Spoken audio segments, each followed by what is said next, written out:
Vamos a hablar hoy nuevamente del caso de Coglan, el caso Diego Fernández Lima. Ha habido un testimonio anónimo que mucha gente está mencionando que cree que ha sido alguien del entorno de Christian Graf o incluso él mismo. Vamos a ver porque esto se ha filtrado en varios grupos en los cuales se habla del caso Graf, la causa por la cual querían la imputación de Christian Norberto Graf por el crimen de Diego Fernández Lima hace 40 años, hace 41 de hecho. Hemos visto cómo han salido algunos titulares en el día de ayer. Este, por ejemplo, de Clarín diciendo: terminaron con su hermano y se enteró 41 años después. Esto lo dice el hermano, una entrevista que ha salido en Clarín. Nadie está preso, se siguen riendo de todos nosotros. Y sabemos que el hermano de la víctima ha pedido que llamen a declarar a absolutamente toda la familia Graf. Él dice: están como si nada hubiese pasado, viviendo en la misma casa donde mataron a mi hermano. Sabemos que el cuerpo de Diego apareció en ese jardín de la casa Graf, que era ese señor era, bueno, en aquel momento era un chico que era compañero de colegio de Diego Fernández. Y justo el domingo se cumplieron 42 años del suceso por la desaparición de Diego Fernández. Muchísimo tiempo, y el hermano dice que necesita justicia y que la justicia haga algo. Que ya pasó un año desde que encontraron los restos mortales, que siguen sufriendo el mismo calvario y que a Diego lo privaron de su libertad y lo terminaron, que todos somos la voz de Diego. Ese domingo 26 de julio, en el cual se cumplían 42 años del día en el que desapareció, por aquel entonces tenía 16, se despidió de su madre y le dijo que iba a la casa de un amigo. Salió de su casa en Villa Urquiza comiendo una mandarina y prometieron volver para la cena, pero nunca jamás regresó. A día de hoy tenemos en su familia a Pochi, sus hermanos Marcela y Javier. Javier, que está como acusación particular con los abogados, con Hugo Wortmann Joffre. Y los restos de Diego fueron encontrados de casualidad el 20 de mayo de 2025 por algunos obreros que estaban haciendo una medianera en esa propiedad sobre la avenida Congreso en Coglan. Un caso que estalló porque en el lugar donde cayeron los huesos se había levantado una casa, y en ella, entre el año 2002 y 2003, allí había vivido Gustavo Cerati de Soda Stereo. Esta es una figura líder en Argentina, uno de los cantantes más conocidos en este país, pero luego lo que se destapó fue brutal. Un caso por arma blanca, por la espalda, y aquí lo que es Javier Fernández Lima, que es el hermano que está como única acusación en este caso. Él pedía que llamaran a declarar a todo el clan Graf, a toda la familia, porque estaban viviendo allí como si no hubiese pasado absolutamente nada, viviendo en la misma casa, se seguían cagando de risa, según él lamentaba, después de tanto tiempo desde que se cometió este hecho. Y luego de algunos vínculos que se fueron apareciendo en los medios de comunicación, una aparición de un testigo que pidió declarar bajo identidad reservada, que supimos de él hace bastante poco. Ahora vamos a ver también por aquí lo que dicen estos medios de comunicación, pero esa aparición asegurando la historia de un hombre que había enterrado en su jardín al compañero de colegio de su hijo, algo que evidentemente parece muy similar a lo que se exponía aquí en el caso de Diego Fernández, porque decían que acosaba presuntamente a su hijo, y entonces quiso terminar con él de una forma brutal, por la espalda, con arma blanca. Bueno, ahí hablábamos de una chica, una persona que supuestamente le gustaba a Diego y que sirvió como ancla, sirvió como cebo para llevarlo a aquella casa aquel día. Este mismo testigo, que era identidad reservada, sostenía que el padre de Diego, que falleció en el 91 en un accidente de tránsito, en realidad lo terminaron cortándole los cables de su bici. Pero ¿quién fue? ¿Realmente fue el padre de Graf? ¿Fue el mismo Graf el que sabía todo esto? Porque vemos que el padre parecía estar muy cerca de la verdad. Muy cerca, y le cortaron los cables de su bicicleta para que tuviese un presunto accidente, que en este caso podríamos hablar de homicidio. Habría que investigar todo, a la familia Graf de arriba a abajo, decía. Había que estudiar todas las hipótesis, distintas autorías de este hecho, porque había aquí una responsabilidad del Estado argentino en brindarle a la familia Diego Fernández Lima un servicio de justicia en todos los términos, pero eso nunca ha sucedido.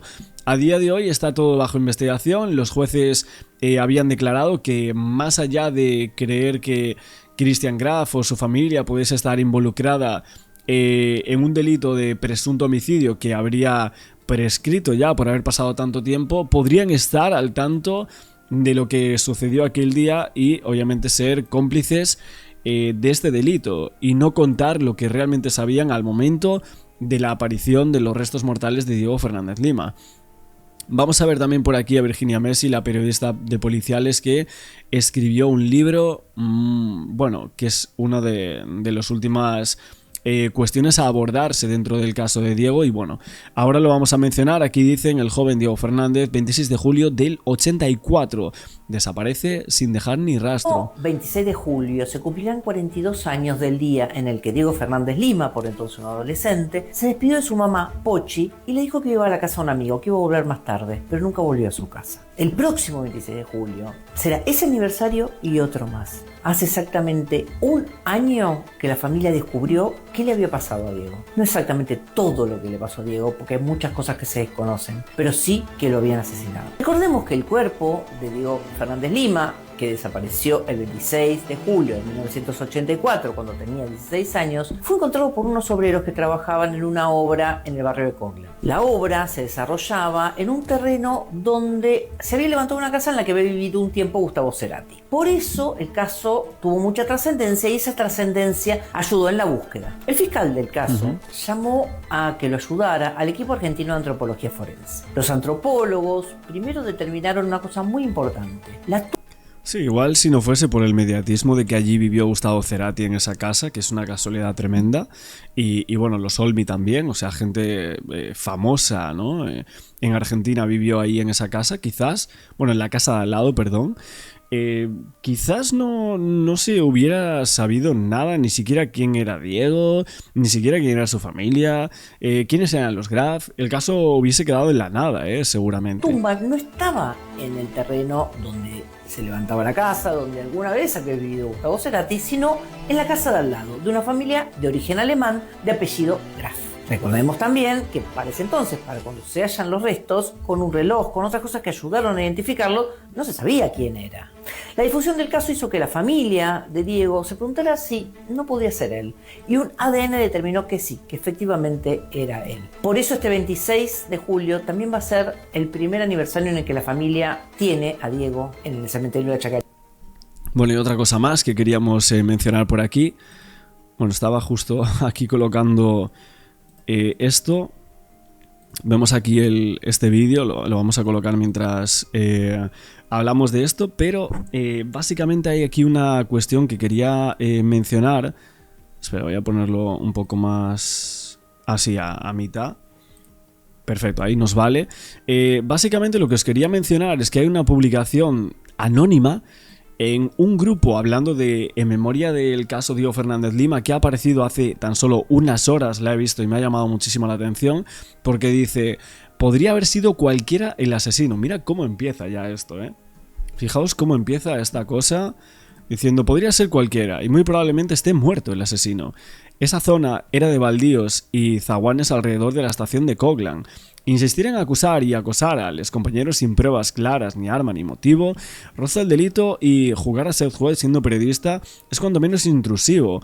Por otro lado, en el escenario de que tuviese algún tipo de implicación al momento del crimen era menor de edad, por lo tanto inimputable, con o sin prescripción. No tiene sentido insistir por ahí. Su familia quiere indagar más, con todo su derecho y apoyado en la ley Diego. Lo más razonable sería buscar ADN en las muestras, en las botas, corbata, reloj. Eso es lo que hace en países serios cuando se quiere reabrir un caso antiguo, no acusar sin pruebas concretas del hecho. También hay información importante en el cuaderno de notas del padre. Fue el único que investigó en su momento y curiosamente no nombra en su lista a esta familia, ya que no era de su entorno. Habría que releerlo con sumo detalle e ir tirando del hilo. Si se quieren pedir explicaciones o exigir responsabilidades, hay que pedírselo a la policía y la justicia, que no actuó en su momento, recordando que la comisaría donde se quiso poner la denuncia, la 39 de Villa Urquiza, era un grupo de tareas de la represión que en menos de 8 meses de la pasada De pasada, la dictadura seguía como tal, no se desmantelaron al instante. Querer linchar a uno por portación de cara ignorando el contexto de desapariciones en democracia, que incluyó muchos otros casos de los que nadie habla ni siquiera pide justicia, es de una hipocresía y una prepotencia tremenda. Nos hace bullies y cómplices, terrorismo de Estado, ya que estuvimos más de 40 años mirando para otro lado y aplicamos en ese momento el no te metas.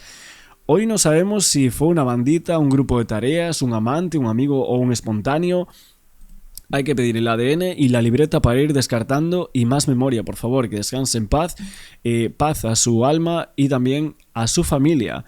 Bueno, vemos que hay aquí un mensaje, bajo mi punto de vista, inmiscuido dentro de un buen mensaje, entre comillas, a la hora de defender, en este caso, a la familia Graf de una forma brutal, pero inmiscuido en hay que investigar más, hay que ver más. Esto es lo que literalmente debería haber dicho Christian Graf o su familia a la hora de que aparecieron esos restos mortales en su propia casa, pero eso no existe, eso no hay por dónde cogerlo, o sea, no tenemos absolutamente nada que nos haga pensar en esto que está diciendo esta persona. O sea, la cosa es que ha aparecido un cuerpo en una casa y que llevaba allí desde el momento de la desaparición.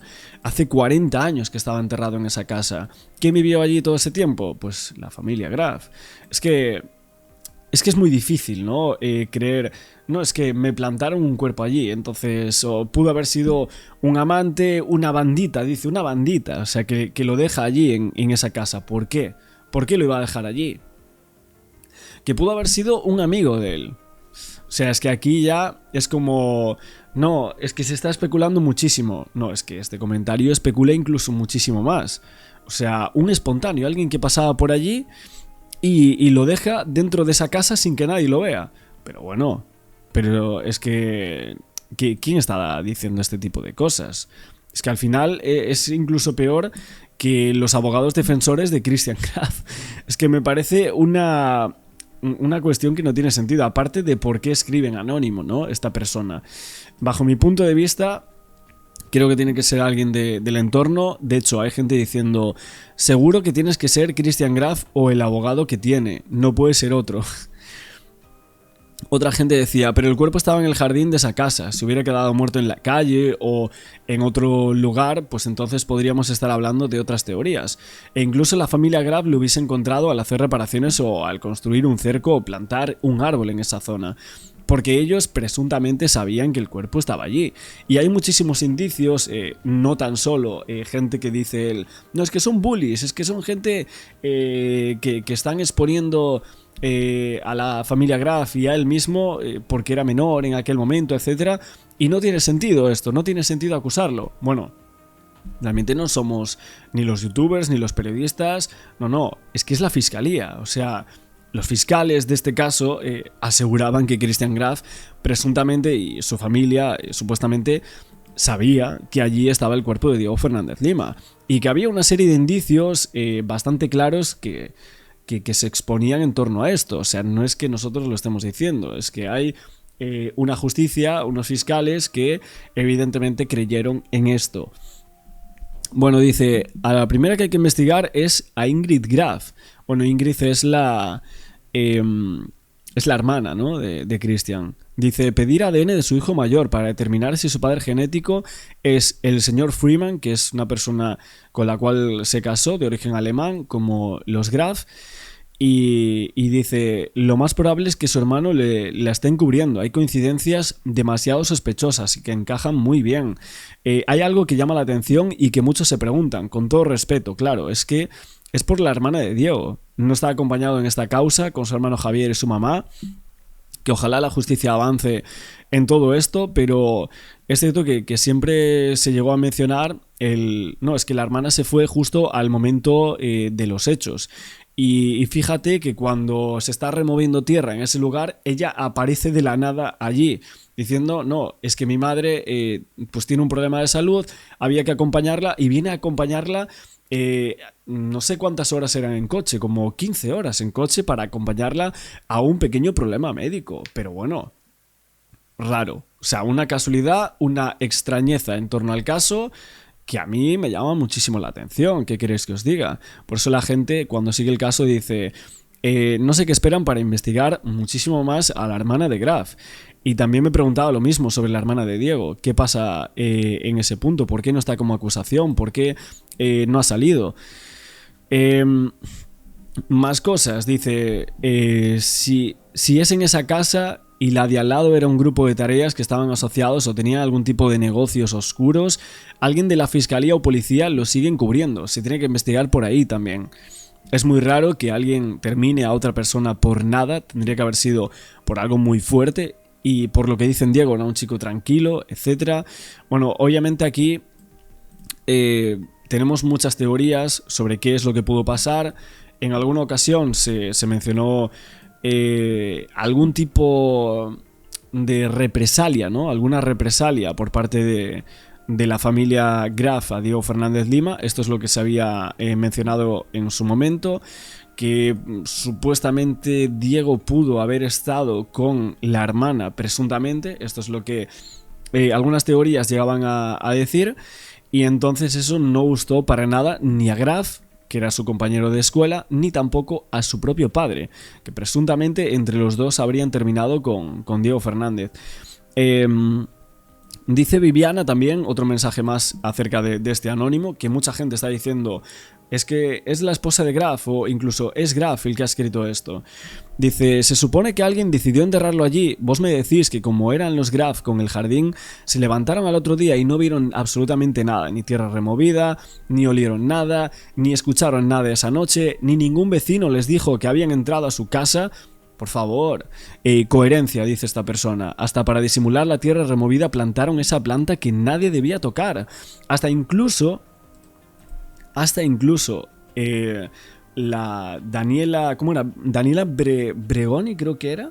Bregani o Bregoni, ¿no? Que era la ex esposa de Christian Graf, lo dijo. Le decían, cuidado al salir a este jardín, no te acerques mucho a esta zona.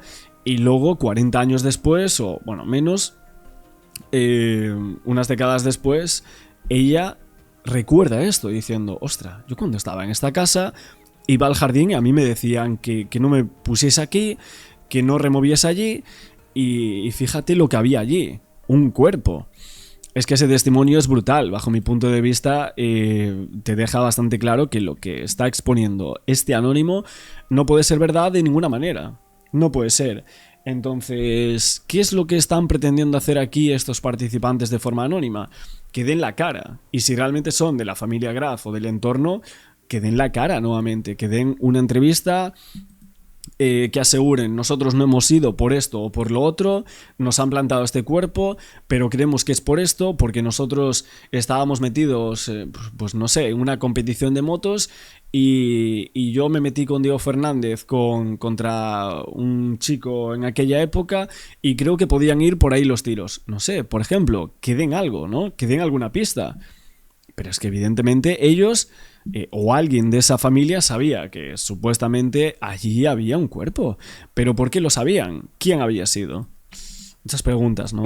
Tiene el cuerpo de Diego. Casi al instante en el que se determinó y se difundió la identidad de los restos óseos de Diego Fernández Lima, el principal sospechoso pasó a ser Christian Graf. No solo porque es el hijo de los dueños de la casa, en realidad él es el dueño de la casa, sino porque Christian y Diego habían sido compañeros de colegio. Ahora ustedes dirán, ¿por qué no está preso? ¿Por qué no está ni siquiera, no sé, procesado? Y es un poco difícil porque, aunque el sentido común nos indica que si estaba en su casa y era su compañero de colegio algo tiene que ver, las pruebas son de difícil recolección, porque recordemos, pasaron 42 años. Estos mismos 42 años hacen que cualquier acusación esté prescripta. Es decir, es muy difícil que Christian Graf vaya preso por esto. Aún así, hoy es el principal sospechoso y el principal investigado. Así lo determinó la Cámara del Crimen, aunque el fiscal apeló su sobreseimiento por el delito de encubrimiento, no por homicidio, que en realidad dijo, miren, no podemos investigar por homicidio a alguien que muy seguramente tuvo algo que ver con el crimen. ¿Qué pasó con la causa? Muy seguramente tuvo algo que ver con el crimen. Así se explica, el caso de Diego Fernández. Esa es la realidad del caso, Esa es la realidad. Bueno, aquí vemos todas las imágenes de dron de esta casa. O sea, es que el testimonio no tiene ningún tipo de sentido. O sea, se pusieron ahí a terminar con la vida de alguien sin escuchar absolutamente nada, porque literalmente creemos, que tuvo que haber sucedido dentro de la misma casa. O sea, alguien que tenía acceso a esa casa, ellos tienen que saber algo. O sea, es que es imposible. A mí me parece imposible, sinceramente. Entonces, es un testimonio, este testimonio anónimo, que va un poco relacionado a las aventuras testimoniales que mencionaba tanto Christian Graf como su esposa actual y como su abogado. Es la realidad. Dice otra persona que se llama Alejandra: si en mi casa entierran un cuerpo, no puedo hacerme la boluda y decir que busquen por otro lado a los responsables. Yo soy responsable de que allí sucedió algo en mi propiedad y que 40 años estuvo un cuerpo enterrado. O sea, es que es una barbaridad. Es que es como, no sé, echar un balón fuera cuando está en el córner, ¿no? Decían en ese punto. Bueno, este testimonio evidentemente ha cabreado muchísimo. Dicen, ¿cómo que no hay pruebas claras? ¿Qué puede ser más claro que aparezca un cuerpo en una casa? Y bueno, mucha gente lo que decía era eso, que tenía que dar la cara la persona que aquí estuviese. Luego también se mencionaba que, bueno, básicamente ese testimonio importante, el testigo reservado del cual hablábamos, para muchos Graf mintió, la hermana también mentía, y esas actitudes desde el comienzo de no colaborar, no esperar a que se esclareciese este hecho, y luego en todos estos años que no se investiga, no se considera como un homicidio, solo una desaparición sin investigar, evidentemente, y los casos de crímenes que prescriben después de años de investigación sin ningún tipo de avances. Pero este caso era distinto, un caso que debía sentar como precedente, ¿no? Judicial en torno a este tema. Un presunto encubrimiento del cual no se pudo optar a él, ni tampoco condenar a nadie por homicidio, y esto creo que es uno de los problemas principales que tiene el caso Diego Fernández Lima. Entrar con algunos detalles al cuarto que hasta el día de hoy permanece exactamente igual, y esta es una constante en muchas familias donde la ausencia se convierte en un dolor, ¿sí? El cuarto de Diego Fernández Lima todavía tiene esta foto, que es una foto tomada en la Ángel Güero, que es la escuela, es una foto escolar que todavía permanece allí, donde por estas horas está Javier, su hermano, cuidando, custodiando justamente, custodiando en el buen sentido a Pochi, su madre, que tiene 87 años. El cuarto está exactamente igual, la misma cama, las mismas fotos, incluso las mismas medallas ganadas cuando Diego jugaba al Babi hace muchos años atrás. Ahí está el armario con las medallas, las distintas medallas y reconocimientos que Diego fue recibiendo a lo largo de los distintos torneos en la escuela, en la Ángel Güero, que es su escuela primaria, donde muchos de sus compañeros aún lo siguen recordando y ahora están incluso bregando por su propia historia. La foto está recortada porque hay cosas que preferimos no mostrar. De hecho, por allí hay una foto del propio Diego junto a su tío, el hermano de Pochi, el Gato Lima, un boxeador que tuvo su primera pelea profesional con Carlos Monzón. Por supuesto la perdió y a partir de ese momento se hizo muy difícil su carrera. Pero ahí está la foto también del propio Diego con su tío, el Gato Lima, guanteando. De hecho están los guantes, Javier me contaba que están los guantes del propio tío que le regaló a Diego, y una foto muy linda donde están guanteando con el protector. Y hay más, fíjense lo que va a aparecer ahora, que es un elemento clave. Lo que ven ahí es el casco blanco, ¿sí? El casco blanco que se llega a ver, la parte más oscura es el visor. Ahí está el casco blanco, con el que Diego se protegía cada vez que salía con la Zanela 48, que es la Zanelita, una moto muy chiquita.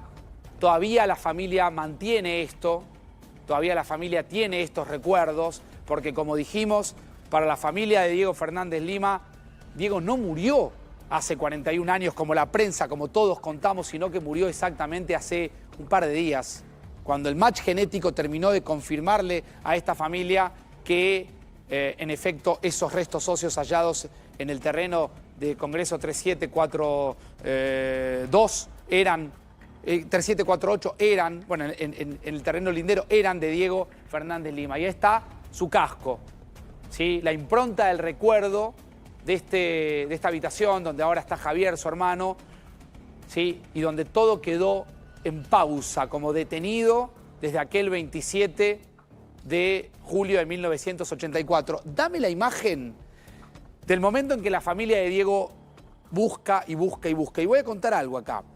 La familia de Diego, en su momento, llegó a recurrir a un parapsicólogo. Algunos chantas que aparecen, por supuesto, dando vuelta, quitándole el poco dinero que tenía la familia, una familia de laburantes. Su padre, Tito, trabajaba justamente en repuestos de Auto Unión DKW, que es un auto muy antiguo.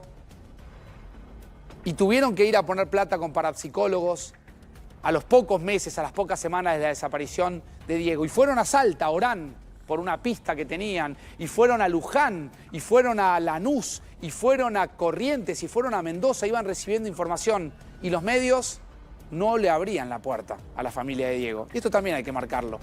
Posiblemente por miedo, posiblemente por desconocimiento.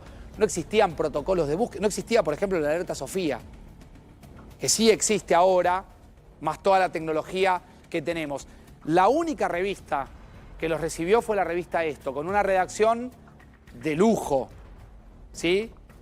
Con nuestro querido amigo Pancho Loiácono, que en paz descanse, que bueno, Luis lo conoce muy bien y con el que hemos compartido tantas charlas a propósito del periodismo policial.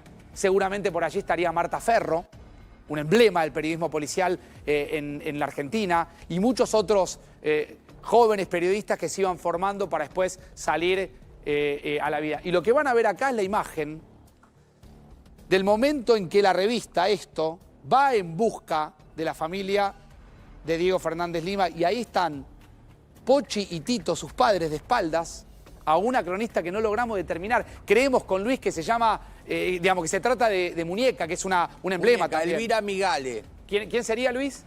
Elvira Migale, Muñeca, era jefa de redacción, compartía esa redacción con gente como David Sbarski, como Sergio Marcos, estaba Elis Villoslada, había todo, Irineo, había toda una runfla periodística del policial. En ese tiempo, Perfil, que competía con Esto, es como que no pasa por su mejor momento. Claro. En una revista que se llamaba Casos Policiales. Claro. Y es, de alguna manera, la heredera de aquella gran dinastía que generó la revista Así, que hacía 3 ediciones por semana y que vendía 1 millón de ejemplares por cada tirada. Bueno, ahí está Pochi de espaldas, ahí está Tito de espaldas, Juan Benigno, ese era el nombre real de Tito, y ahí está la cronista, que presumimos por alguna información, yo la estoy buscando, Muñeca Migale, porque me parece una nota importante. Algunos compañeros nos dicen que ella le abría la puerta a las familias para darle... Tiene un correo en Facebook. Importante. Bueno, vamos a tratar de ubicar la Muñeca porque es un emblema también del periodismo policial en la Argentina y hace mucho que no habla, si es que tiene ganas. Presumimos que esa cronista puede ser justamente Muñeca Migale, que era una de las grandes plumas que tenía la revista Esto. El padre, Tito, buscó por todos lados. Buscó por todos lados. Con una bicicleta iba de un lado para otro. El último rastro de Diego se paraba en Nahom y Monroe. Lo había incorporado a la causa o a la búsqueda un amigo de excursionistas que lo conocía como el Gaita, que lo vio desde arriba del colectivo, que abrió la puerta del colectivo y que le gritó «Gaita», y se saludaron.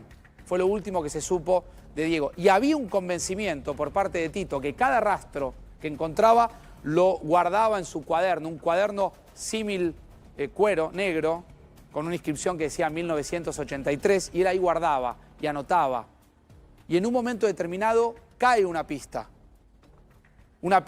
que después de mucho buscar, Tito sintió que podía ser una pista real, que era la idea de que su hijo había sido chupado. Este era el término que utilizaba Tito, chupado por una secta satánica. Por esos años en la Argentina y en el mundo o en la región se hablaba mucho de la secta Moon o la Iglesia de la Unificación, un grupo que en su momento fue apuntado por la justicia por comportamientos sectarios, por fraudes económicos. Y ahí fue Tito, tras una pista que tenía, hasta un lugar que quedaba, ¿saben dónde? A pocos metros del Congreso de la Nación. La pista era buena, según creía Tito. Había una dirección, había un departamento, un edificio y un departamento y un sexto piso. Y Tito pasó días enteros mirando ese sexto piso porque alguien le había dicho que ahí podía funcionar la secta Moon o alguien vinculado a la secta Moon. Y Tito creía que a su hijo lo habían chupado, término que por supuesto también se traía de la época porque estábamos a 2 años de las desapariciones del terrorismo de Estado en la Argentina y los 30.000 desaparecidos. Y se usaba esa idea de chupado. Y empezaba a haber un camino de desaparecidos en democracia. Y ahí estuvo Tito. Se quedó 2, 3 días, miraba, volvía con la bicicleta, hasta que el encargado del edificio se acercó y le dijo, señor, ¿qué busca? A mi hijo, le dijo Tito. ¿Pero qué? ¿Por qué lo busca acá? Porque tengo la información de que en el sexto piso... No, señor, le dijeron. Falsa alarma. Ahí vive una familia con 2 criaturas, los pudo identificar y todo lo iba anotando en su cuaderno. Cuaderno que hasta el día de hoy tiene el fiscal López Perrando, que, hay que decirlo, hizo una investigación maravillosa de esta historia. Muchas veces cuando uno tiene que ser crítico de la justicia, lo es. Pero también cuando tenemos que destacar la tarea seria de los equipos, como lo hicimos del equipo de antropología forense, también hay que decirlo. Después, con el tiempo, Tito siguió buscando. Y nunca salía de ese radio de búsqueda, porque creía que el radio de búsqueda era justamente en el último lugar donde el amigo de Escurcio lo había visto al Gaita, como le decían, que era la esquina de Monroe y Nahom. Y un día, bicicleteando por ahí, él siempre llevaba unos folios con los panfletos que tenían la foto de Diego con sus datos, con su identificación, con su estatura, con los teléfonos, con la vestimenta con la que se fue aquel día, que Pochi lo vio por la ventana, mirando Donato Álvarez, que hoy es combatiente de Malvinas, y lo vio irse de espaldas, lo vio caminar de espaldas. La última imagen que tenía su familia de él.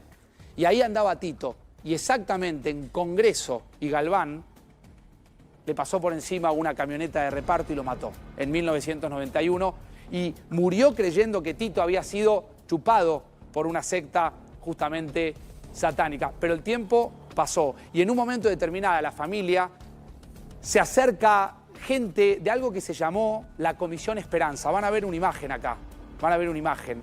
Y esa Comisión Esperanza le dijo que podía haber información. Fíjense esto que tenemos acá. Esa mujer que ven ahí era una mujer que en su momento estaba dedicada a buscar personas. De hecho, ahí si uno ve el copete de esta nota, entiendo que es una nota de la revista Gente. Yo la voy a ubicar. Esta mujer que ustedes están viendo y esta nota, detrás de esta mujer, todas estas vidas. Ese es el título de esa nota. Detrás de esta mujer, todas estas vidas. Ahí la tenés en la pantalla. Fíjense esta imagen. Ahora se las explico. Esa imagen es la imagen de María Esther Cohen Rúa. Decía la revista Gente, tiene una extraña profesión, buscar gente. Y ahí aparece la idea de la Comisión Esperanza. Y con esta mujer hubo una mañana en que Javier Fernández Lima, el hermano de Diego, se subió al auto, ya sin su padre Tito, todavía con el dolor de la ausencia de su hermano, y a su lado iba Pochi ordenando las carpetas que también tenían con todas las noticias que aparecían en los diarios con alguna búsqueda de paradero, y se fueron a 80 kilómetros, a Torres, a la provincia de Buenos Aires. En esos 80 kilómetros que recorrieron, fueron con la expectativa de encontrar en la colonia Montes de Oca, donde había desaparecido el 16 de junio de 1985 la doctora Cecilia Jubileo, caso que seguramente recordarán. Caso muy desarrollado en aquella prensa que recordábamos recién con Luis de los comienzos de la democracia.